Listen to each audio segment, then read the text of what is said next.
Thank you for having us, sir. Let's start from this Venezuelan issue. From your perspective, what was the real reason of this action by Mr. Trump, by his administration, and what are the results? Well, I would say absolutely without question, the number one reason has to go with the transnational criminality. And it's not just the drug trafficking, it's also human trafficking, as well as illicit influence from China and Russia. I think this is a national security. The regime itself is a significant national security threat to the United States. I mean, most of the bad things that we saw coming across the border, a lot of it were rooted in Venezuela. I mean, there are people that were actually booking travel, illegal migration in the United States. They would in the Middle East, in Africa, in Asia, and they would basically fly them into Venezuela, and then they would guide them right into the United States. So, I mean, the human trafficking networks was just unbelievable. Support. Yes, yeah, where this guy is literally running these transnational criminal cartels. So he was a clear and present threat to the United States. You do not get legal protection as the head of a government if you're running a transnational criminal organization. I mean, the indictment on him, is thick like a Bible. So I think it's not, the United States went through a long period of negotiation with this guy. Matter of fact, and to look for an alternative. In the end, they just arrested him, which I think is perfectly, absolutely legitimate and consistent under U.S. law. Now, the problem then is how do you run the country? And we will run, Mr. President Trump. Well, if you actually, it's interesting. Well, what does it mean? Well, this is the thing is that we all know that the president means what he says. We just have to figure out what he means, or what he said. Because if you actually look at the U.S. plan, the U.S. is not running Venezuela. Essentially, what the U.S. has done is it has put a series of outcomes in place and presented it to the existing Venezuelan government. Said these are things that you must do in order to have continued good relations with the United States, but also what are good for the Venezuelan people. So they are essentially going through the government in being, and if successful, will lead to a transition to a legitimately elected government, which we all know the government of Venezuela was not legitimately elected. And it will put the hands of the economy back into the hands of the people, which is also good. So it is very, very different from what we did in Iraq and Afghanistan. The conclusion we draw from right. Essentially, we two things that are, I think, usually different. One is we went in and we tried to run everything, which we're not doing here, which I think makes perfect sense because that's stupid.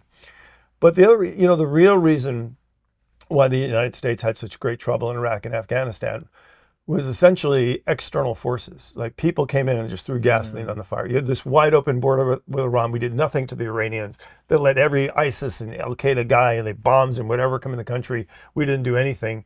So we're playing whack-a-mole and all these guys inside Iraq. Same in Afghanistan. The Taliban are running in and out from Pakistan and Iran. I think this time this administration won't really be very tolerant of external actors trying to come in and throw gasoline on the fire. So I think it's a much more prudent, much more modest, much more realistic help for political transition and stability in Venezuela, because after all, we did take the leader of their country and we arrested him. So not a war for oil? Not at all? Well, I think that's pretty nonsensical, right? I mean, the United States is already the world's largest energy producer. Somehow that we needed Venezuelan oil is kind of but comical. There is a problem with inflation, with food price. So there's a lot of problem with the energy prices are not one of them, right? American energy prices have absolutely plummeted under the president, and we did that by just exporting more energy. So, Mr. Trump is going to intervene in other countries in this region? Well, actually, if you look at the U.S. relations in the Western Hemisphere, what we've seen is exactly the opposite. We've seen many, many more countries kind of align more closely with the United States and President Trump's coming power, and a lot more cooperation. I mean, what the president will do in the future, I don't know. But look, the president has a long track record of not just walking in and hammering people, right? In every case where the president's used force, he's he's always offered, with with the one exception, maybe fighting ISIS, right? He just goes out and he whacks those guys. But in every other country you can imagine, from Assad to the Iranians to Putin, he said, look, let's stop. I have issues, you have issues. Let's make a deal and stop and respect, and then we'll be fine. And the same with Mr.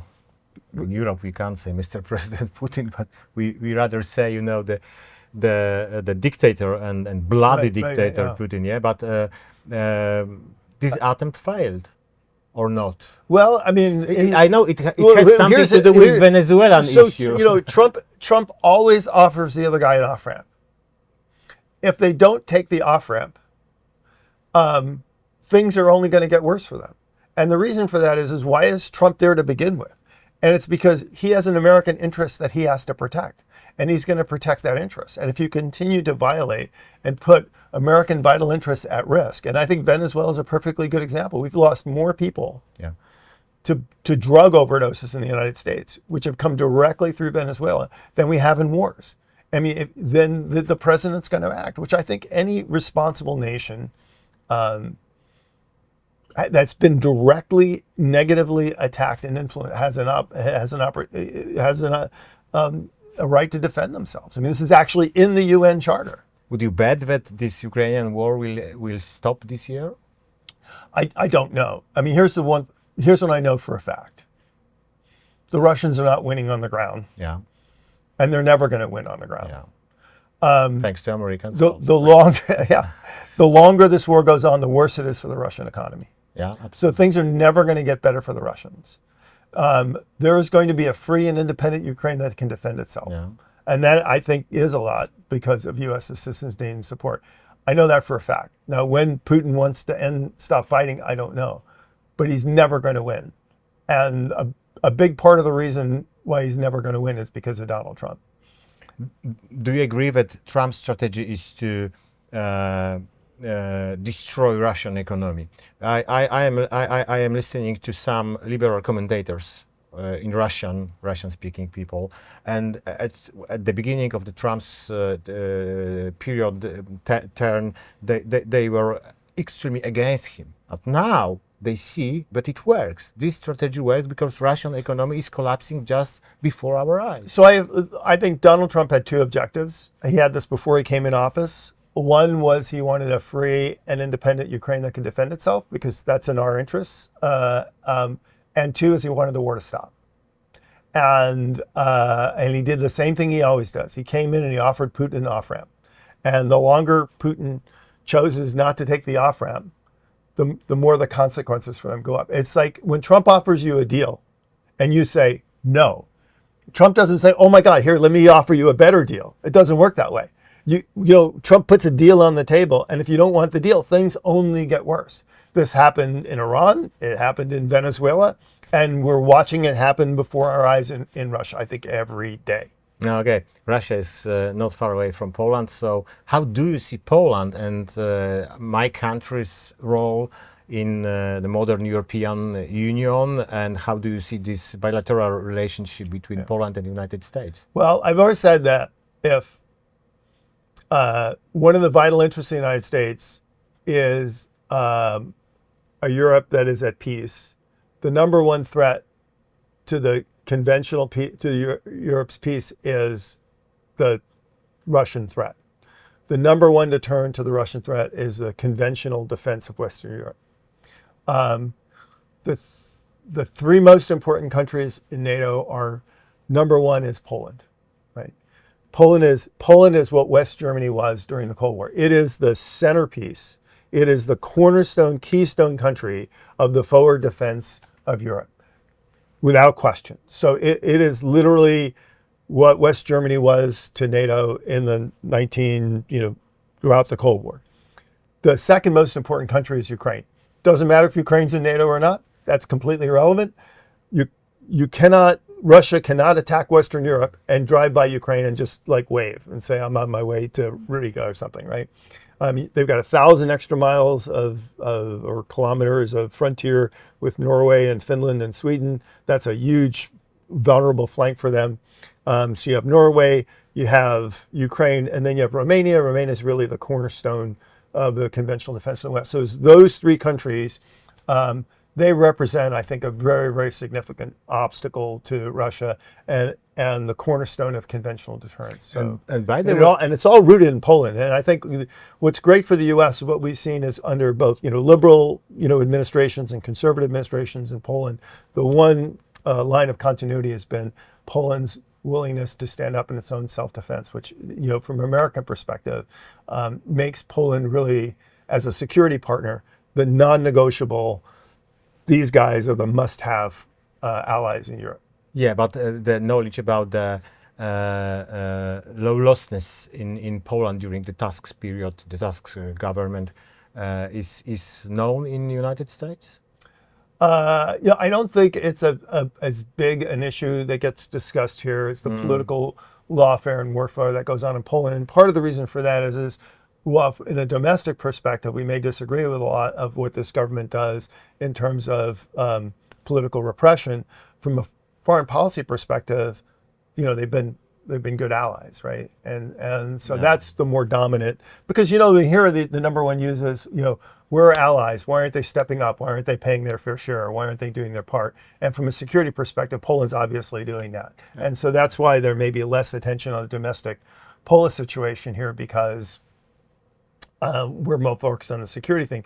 But the other thing I think is, in the end, I think we have a lot of confidence in the Polish people and Polish democracy. It's like, you pick the government that you want and you need. And Nawrocki's win, showed this. You pick the government that you want, and we'll figure out how to work with it. We can't defend our democracy on ourselves.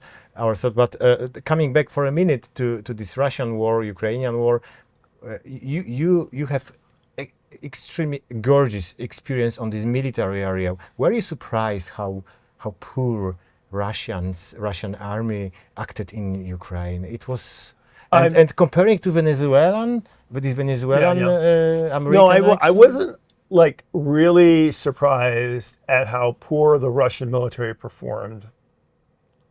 I was shocked at how well the Ukrainian military performed.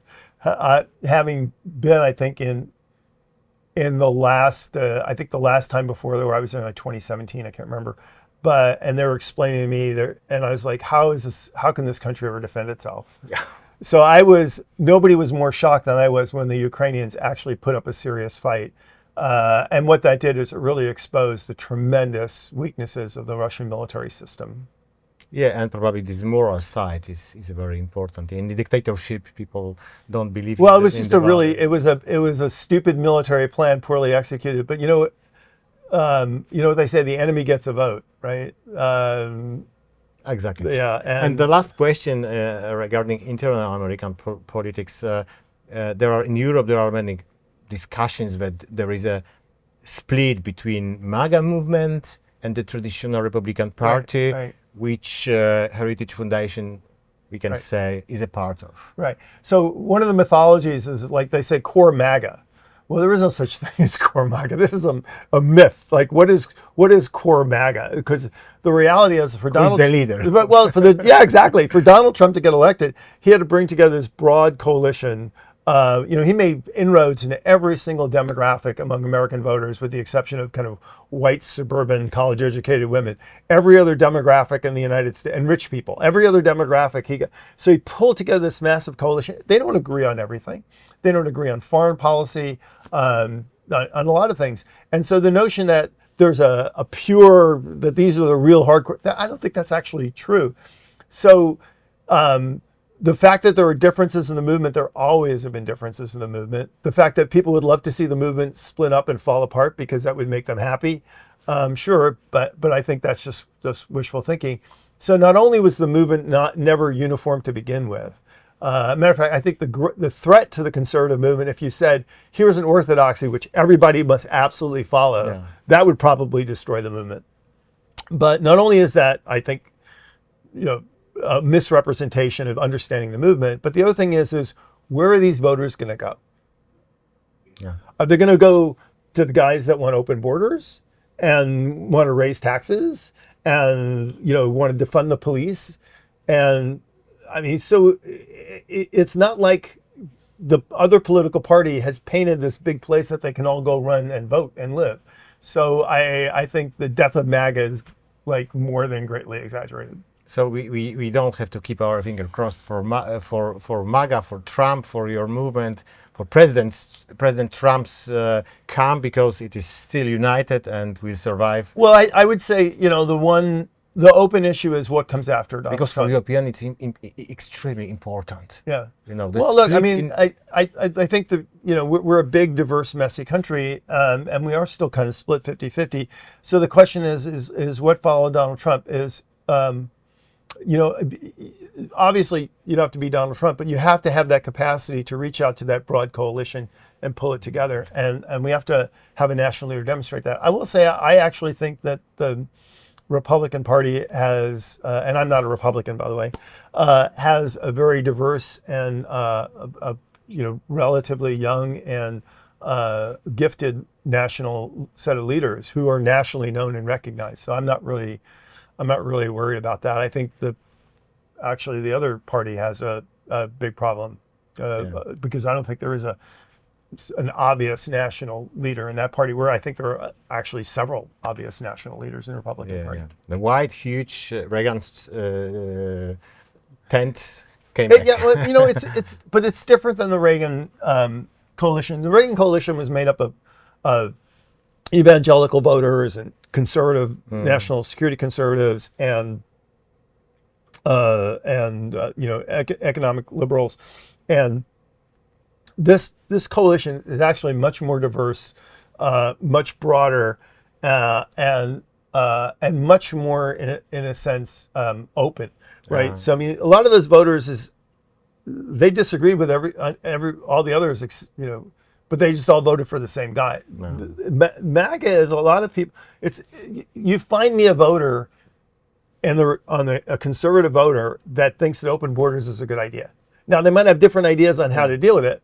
Or find me a conservative border that isn't, pro-life. I mean, they have different ideas on how you would enforce abortion laws and everything else, but they're all pro-life or family, or pro-family, or believe in national sovereignty, or even an issue like anti-Semitism, Jew hate. I mean, there are people that say, well, I hate Jews, but you know what? Nobody in the conservative movement actually follows them or believes in that thing. So there are things that we all have in common, but it's not the orthodoxy that pulls us together. It's this common desire for, and again, if you want to boil it down to faith, family, sovereignty, the ability of people to benefit from their own labor and rise by their own skills. I think that those are things that pull this group together, and it is, I think. And I want to say it's an easy movement to lead. I think it's a lot easier movement to lead than to say, like what the left says, is everybody has to agree on these things. And these things are, increasingly seen by a lot of people as just kind of crazy. Like in Communist Party, we know there were always fractions. Right. I mean, yeah, but to say, to have a political party that says you all must agree that men must participate in women's sports just because they say they're women. Or men get to go to live in a women's prison and rape women just because they claim they're women. You have to say that that's okay. That's a tough thing, and it's not surprising. I think that less and less Americans are willing to say, "Oh yeah, I have to agree with that." Or we have this massive fraud in government, and we have to ignore it. We just can't. We have to pretend it's not there. I mean, that's just crazy talk, right? And I think it's a much higher bar for the left in the United States. And I think we're seeing this in Europe as well. We have to spend all this money on green energy, even though our electric prices are going through the roof. It's colder every winter. Our economies are shrinking, and most of these projects are not actually producing anything. There's a reason why I think that's becoming a tougher line in Europe as it was in the US, because these things just don't make sense to people. Absolutely. Thank you, sir. Thank you.